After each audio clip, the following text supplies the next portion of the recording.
होळी हा माझा आवडता सण आहे.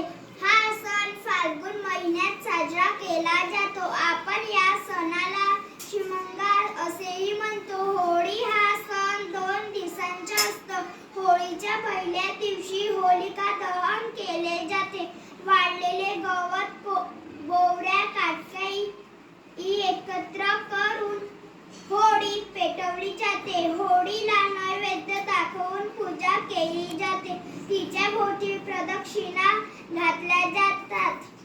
होळीच्या दुसऱ्या दिवसाला धुळवड किंवा धुलीवंदन असे म्हणतात. या दिवशी आम्ही खूप आनंदी असतो. मी माझ्या